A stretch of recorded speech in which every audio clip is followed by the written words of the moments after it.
One impulsive act of compassion derailed every careful, ordinary plan Darcy Flynn had ever made for herself. She didn't know that yet. She was still thinking about the dinner service, about the 47 champagne flutes she needed to rotate before 8 o'clock, about the blister forming on her left heel from these catastrophic 2-inch pumps that weren't designed for 6 hours of standing on Venetian marble, about whether she'd left her Rush University ID badge on the bathroom counter again. That was the texture of Darcy's life. Small, sensible concerns, stacked neatly like the linen napkins she refolded at the edge of the banquet table. The Chicago Civic Opera House was doing what it always did for events like this, performing grandeur for people who had learned to mistake it for normalcy. Crystal chandeliers threw amber fractals across gilded balustrades. 230 guests moved in slow, expensive orbits through the mezzanine, trailing traces of Chanel No. 5, and Creed Aventus, and the particular anxiety of men whose net worth was tied to morning market numbers. The Harrington Foundation Gala raised money for pediatric cardiac research every January. Darcy appreciated that, genuinely. Her father had needed cardiac surgery 14 months ago, a double bypass at Northwestern Memorial that had technically saved his life and financially gutted them both. She was paying for it $9 at a time, one catering shift per weekend, while completing her second year of nursing school. That was why she was here, balancing a silver tray of Dom Perignon flutes and cataloguing the body language of strangers the way her trauma course instructor had trained her. Nursing school, it turned out, had made her very good at reading people who didn't want to be read. You learned to notice the things that didn't fit, the slight asymmetry in someone's stance, the hand guarding a specific quadrant, the breathing that was too controlled. That was how she noticed the two men flanking the stranger at the far end of the mezzanine. They didn't belong at this gala in the specific way that announced itself quietly to anyone paying attention. Their jackets were slightly too large across the shoulders, the kind of tailoring that accommodated something bulky underneath. The one on the left had his right hand resting just inside the front of his jacket, not touching his phone, not scratching an itch. The man they were flanking was something else entirely.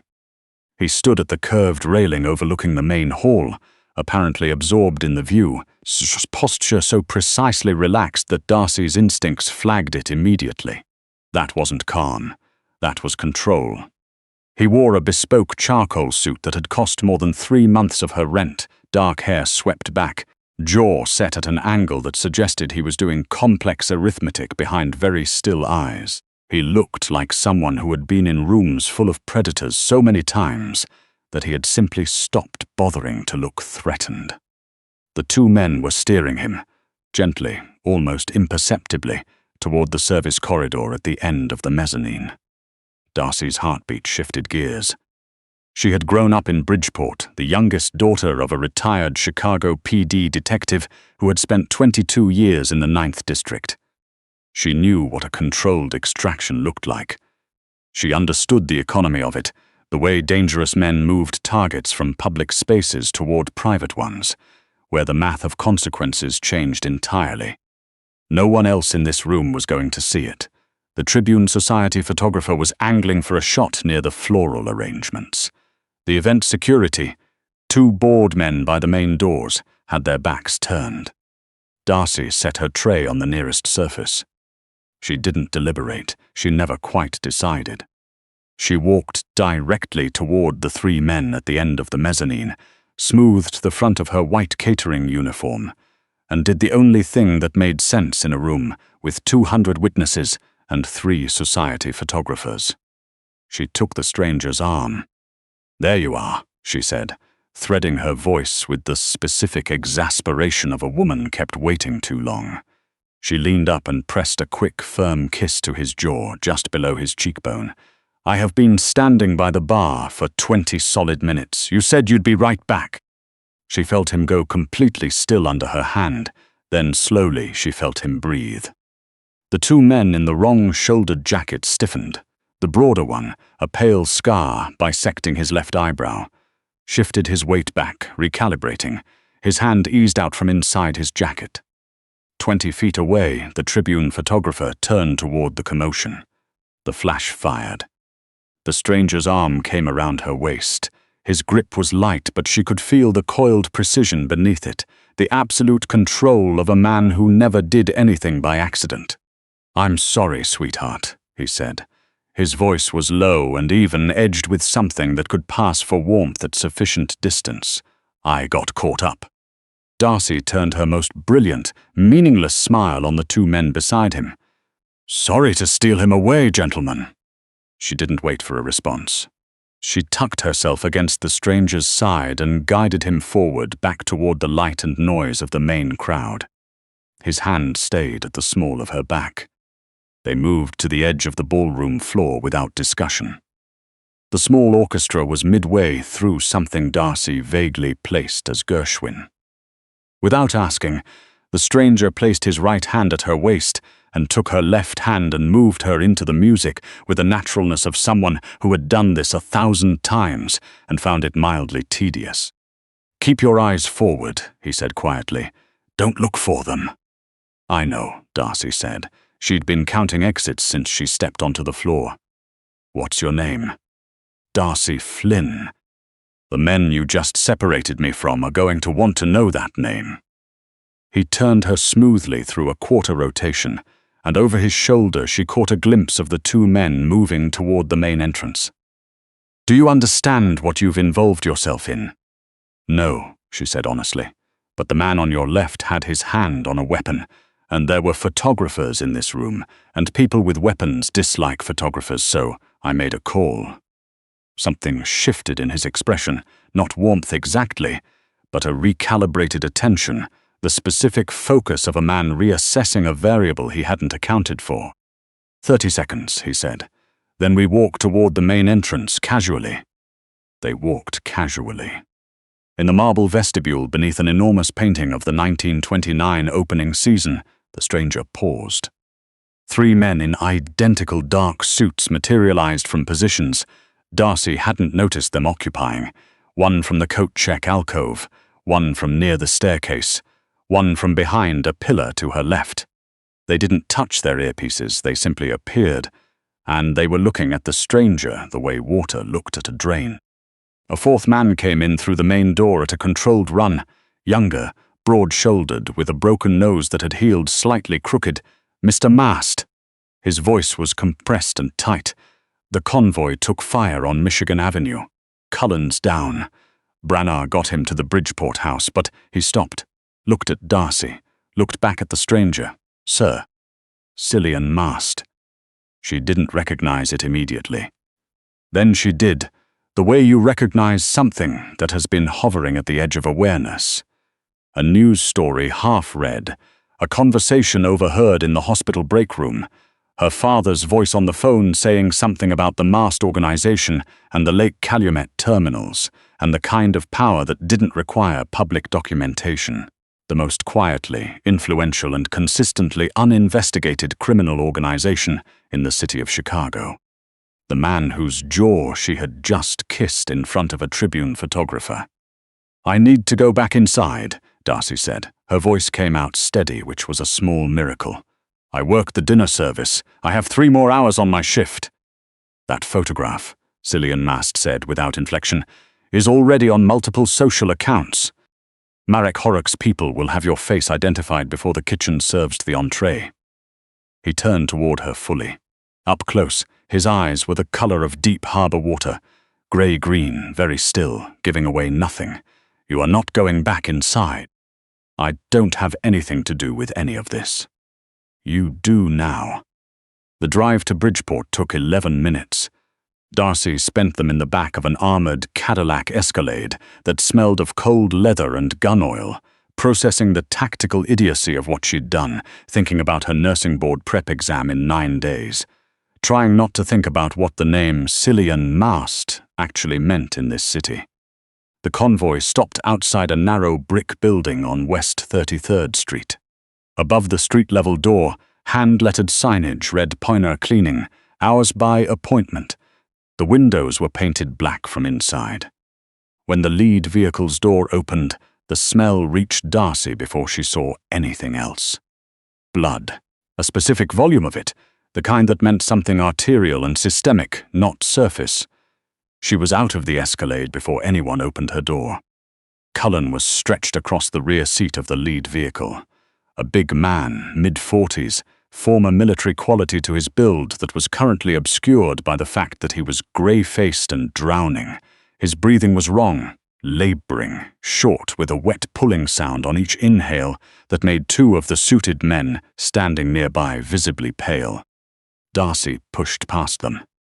"Move," she said, and her voice had shifted into the register she'd used exactly once before, in the simulation lab when she'd been the only student who didn't freeze during the mass casualty drill.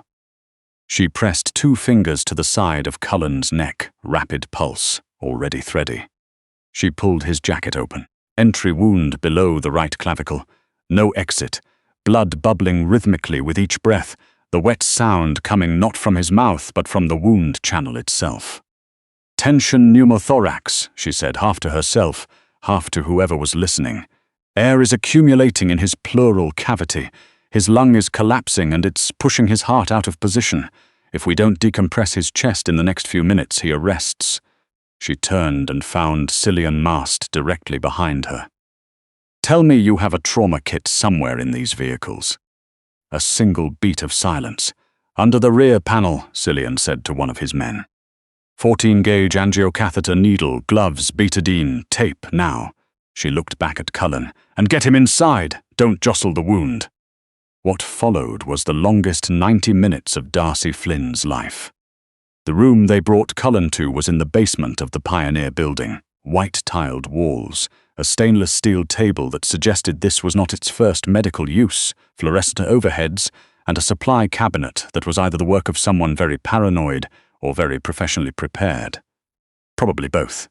Trauma supplies, IV lines. Blood bags marked O negative in a compact refrigeration unit in the corner, hemostatic gauze, a resuscitation mask. She didn't allow herself to think about who had stocked this room, or for what anticipated eventualities. "Get his shirt off," Darcy said.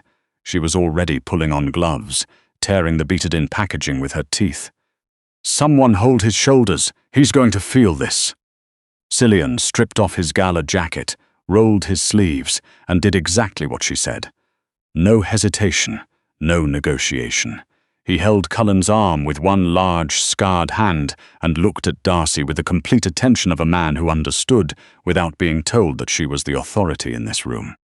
She located the second intercostal space at the midclavicular line with her fingertips, drew one slow breath to steady her hands. She drove the needle in. The hiss of escaping air was audible to everyone present. Cullen's body lurched upward involuntarily, a great gasping expansion of his chest as the compressed lung refilled. The color change started at his lips and worked outward slowly like sunrise in reverse. The wet sucking sound from the wound stopped. Darcy was already moving to the next problem. For the next hour and a half, the basement of the Pioneer building transformed into something between an emergency bay and a negotiation with death. Darcy established 2 large-bore IV lines, ran 2 units of O-negative blood and a unit of plasma, packed the wound channel with hemostatic gauze, and monitored Cullen's vitals through improvised means that would have made her trauma instructor react in ways Darcy didn't want to predict. She gave short, precise orders. Cillian Mast carried them out without commentary, passing instruments, holding pressure, adjusting the drip rate when she told to, asking nothing and second-guessing nothing. At one point, when Cullen's pressure dropped suddenly and her hands developed a tremor she couldn't suppress, she felt Cillian's grip close briefly around her wrist, not restraining, just steady, present, like ballast. The tremor stopped. When she finally stepped back from the table, Cullen's vitals had settled into something she could call stable without lying. Not good. He needed a real surgeon, a real oar, a proper blood bank. But his chest was moving correctly, and the makeshift monitor was producing a rhythm that indicated his heart was no longer fighting a losing battle. Darcy peeled off her bloody gloves and dropped them into a biohazard liner she'd fashioned from a cabinet bag. She pressed her back against the cool white wall and let herself slide down it until she was sitting on the linoleum floor, knees to her chest, looking at nothing in particular. The adrenaline withdrawal arrived all at once, a wave of nausea and bone-deep exhaustion that moved through her from her sternum outward. She put her head back against the wall and focused on breathing. The room was quiet except for the monitor and Cullen's steadied breathing and distant voices from the floor above. Footsteps. Then Cillian Mast crouched in front of her. He'd removed his ruined dress shirt somewhere and was in a plain white undershirt, sleeves still rolled, blood on his forearms that the sink hadn't entirely cleared. He held a bottle of water toward her without speaking. Darcy took it. She drank half in one long pull. "How far along are you?" he asked. "In your program?" "Second year. Rush University." She lowered the bottle and stared at the far wall. "I shouldn't have been able to do that procedure. Not unsupervised. I'm supposed to do it for the first time next semester with an attending watching me." A pause. "I've been watching the technique on video for 6 months. My instructor says I over-prepare."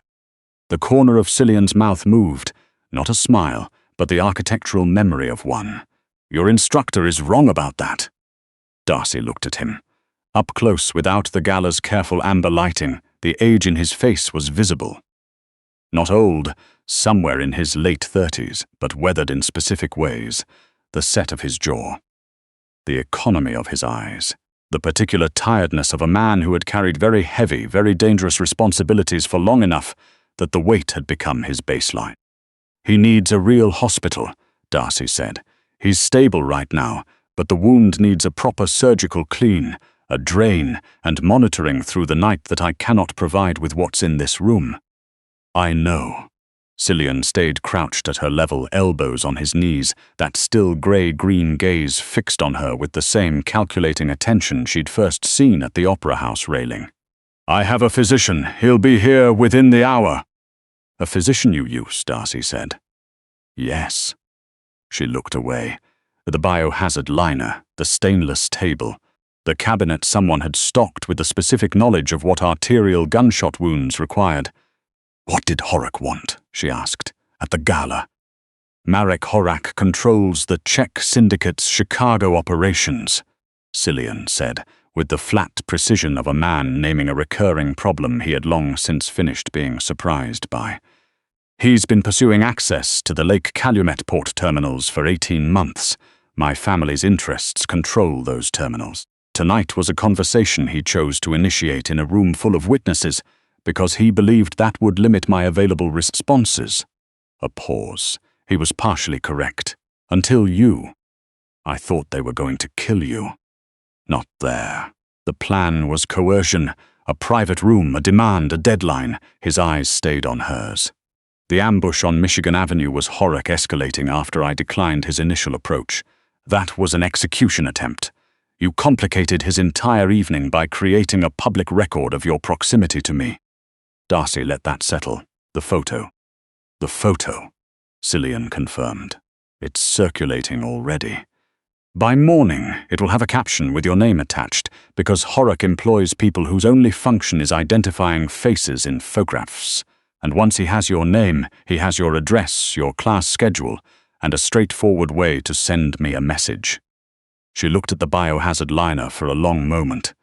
"I'm a nursing student," she said. "I live in a studio apartment in Wicker Park. I make $11 an hour doing catering shifts to pay off my father's hospital bills. I am the least strategic person Marek Horak could possibly target." "I know," Cillian said. "Then let me go home." He didn't move. "If you go home tonight, Horak's people are waiting before sunrise, and they will not attempt coercion with you the way they intended to with me. They will make you into a demonstration." His voice didn't change. It was perfectly level, which made it worse. "I will not permit that. You don't have standing to permit or deny anything about my life." "In this city," Cillian Mast said quietly, "I have every vote that matters." Darcy looked at him for a long moment. He didn't look away or soften the statement or apologize for it. He simply stayed there, crouched at her level, the blood still dried into the creases of his forearms, the complete and terrible certainty of a man whose power was structural rather than performed. "What does your protection actually mean?" she asked, "specifically for me?" He reached out, slowly, with time enough for her to pull away. His hand came up to the side of her face, his thumb barely grazing her cheekbone, and the touch was so deliberate and so restrained that it was somehow more frightening than anything else that had happened in the last 2 hours.